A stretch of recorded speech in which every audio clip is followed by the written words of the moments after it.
Hello mga ka-offloader, mga ka-earthlings.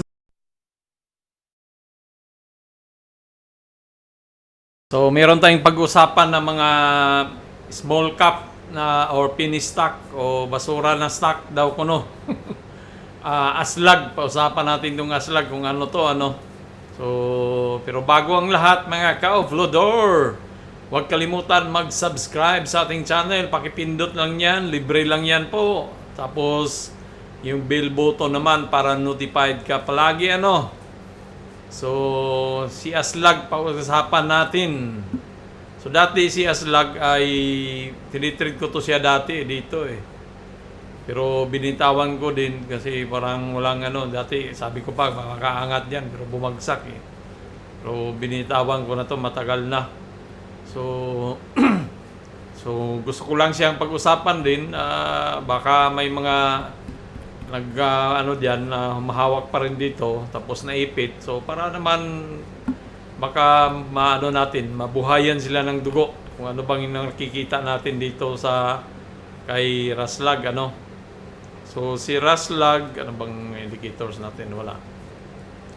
So si Raslag o Aslag, ang ticker symbol ay ano to siya eh, nasa Pampanga, mga proud Kapampangan daw sabi dito, proud Kapampangan. So mga proyekto nila is renewable energy. So doon na talaga patungo yung mga mga companies ngayon. So marami silang mga project eh dito, may Raslag Triple Spin. So meron silang balak na gumastos ng 3 billion para is positioning 2026 as a year for capital development as the solar developer ramps up spending to support its expansion.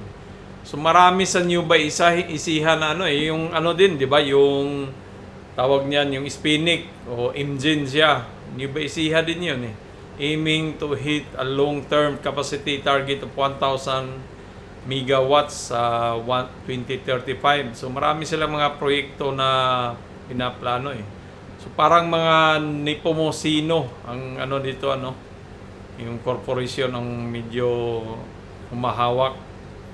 So Raslag plots further Singapore deals after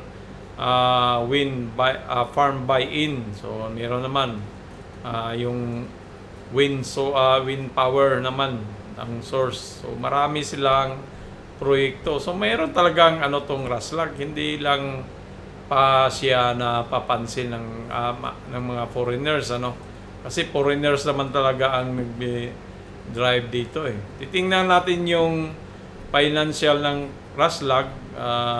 Ito yung financial nila.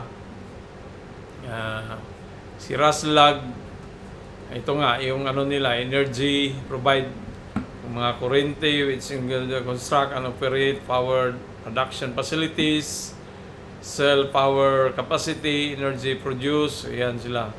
So mayroon siyang solar power na Raslag 1, Raslag 2, 3, 4, company founded by Peter Gomez Nipomosino. So Nipomosino yung So yun yung nila eh. Tapos price to earning ratio 2.63. Dividends, namibigay din sila ng dividends eh. Free float, maliit lang, 1.50 billion. So halos nasa free float yung nila kasi 99.99% halos nasa public sila. Tapos tingnan natin revenue nila. So meron namang kinita din 2025 mataas, tumaas yung kinikita nila Ibig sabihin ay dahil nga renewable, doon na tayo patungo sa source ng kuryente dahil halimbawa itong mga sigalot sa Middle East yung crudo. So kaya nakatutok sila ngayon dito sa mga solar earnings. Yung earnings nila reported mataas talaga 34 kaysa estimated. So forecast naman nila is 0.13, baka lamangan din to. Forecast lang yan, nilakihan lang tong estimate nila nung 25. So dividends 24 bumagsak.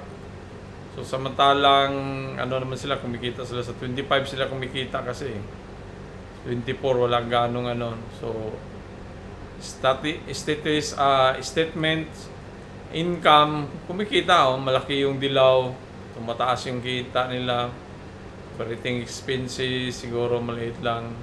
So yun, so okay naman yung ano nila, performance may kinita naman. So punta naman tayo sa chart naman ng ano ng Raslag, ay gumawa siya ng bullish plug. Ito yung bullish plug, yan. So ang pag bullish plug kasi ang target price niyan yung itong poste na yan, yung sukat ng poste na yan siya.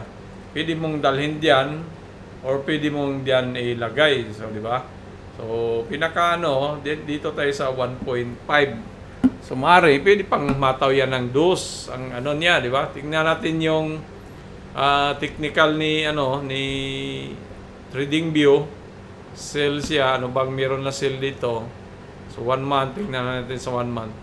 So meron siyang 1.06, 1 pesos, yan lang yung pinakamalaki So ibig sabihin yan, yung 1 peso yung pwedeng abutin. Meron siyang 1.21 sa weekly, sa daily naman. So 1.21. So yun lang yung pinakamataas talaga niya, So 121, so ibig sabihin dito natin ilagay yung na yan. Yan, yung poste. So para maabot yung 121 tatama dito. Nasa 1.4 na yan. Tawad na lang. So may pag-asa pa na angat pa to dito, 1.4. Pag kasi meron tayo dito 1.5 Yun So pwedeng balikan yan 1.5 nga na presyo So pag nabalikan yan malay mo pag aangat pa yan siya, di ba? Pero kung kailan hindi natin alam yan. Matagal-tagal siguro pa. Pero nag-ano naman sila sa 2026 nila. Na naman nila yung so, meron tayong trend line diyan.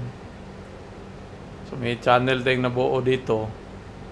So 1.2 yung nila.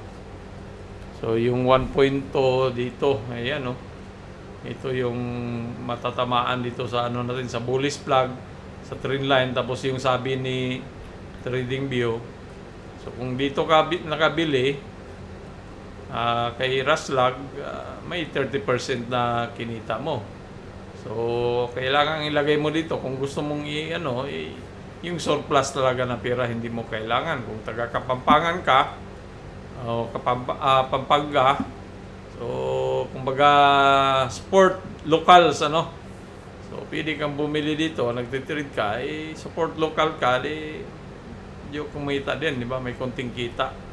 Yan pag umangat siya. So dapat si talaga si Raslag, nag-support naman siya dito yung natin nung tuwing lumalapit, dumidikit yung presyo natin dito, nagbo-bounce na back naman siya pataas, di ba? Umangat dito.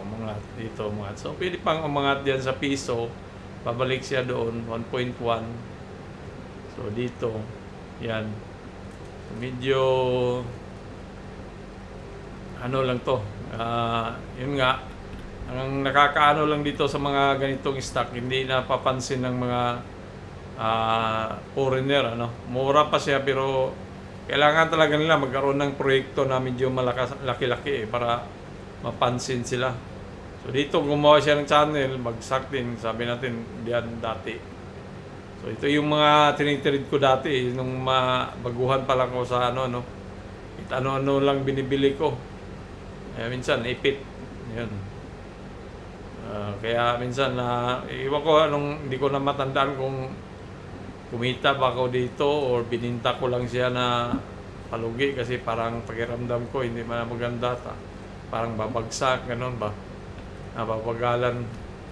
So, paalala lang po, hindi po ito financial advice. Lang natin, yung ginawa lang natin tong, tiningnan lang natin, inalisa, lang natin, binabasa yung takbo ng kanyang chart. So, ganyan naman siya, bullish naman siya dito. Wala lang volume talaga, walang ganong nagtitrade, So, pwedeng umangat pa yan siya diyan, yung papunta diyan ganun. So, So, pinakaano talaga, yung postin niya natin na 1.3, 1.4, 1.5 ba. Yan. So, plug naman yung binubuo kasi. So, yan lang po ang masabi natin kay Raslag. So, kung nag-trade ka naman sa US stock market, meron kang ano dito, ano, yun. So, tapos, pag nag-ano ka, pag sa investment, kumikita ka, ay magpunta-punta ka ng mga ganitong mga lugar, ano. Yan, singit lang yan eh, yung sa Egypt yan. Mga ancient na structure sa Egypt. Pupunta tayo doon sa pyramid. Yan, pyramid yan. No? Ganun yan eh. Basta nagtitrade ka, nag-i-invest ka ng ano, stock, kumikita ka, pwede, may pang-trade ka na, ano. So, ganun lang. Tapos sa US market, meron tayong channel na Doodle Goes to US market. So, panoorin mo kung nagtitrade ka sa US market, panoorin mo to, subscribe mo na rin, ano. English lang tayo dito, English di Carabao. Yan lang po, maraming salamat. Adios mi amigos, mi amigas, babus.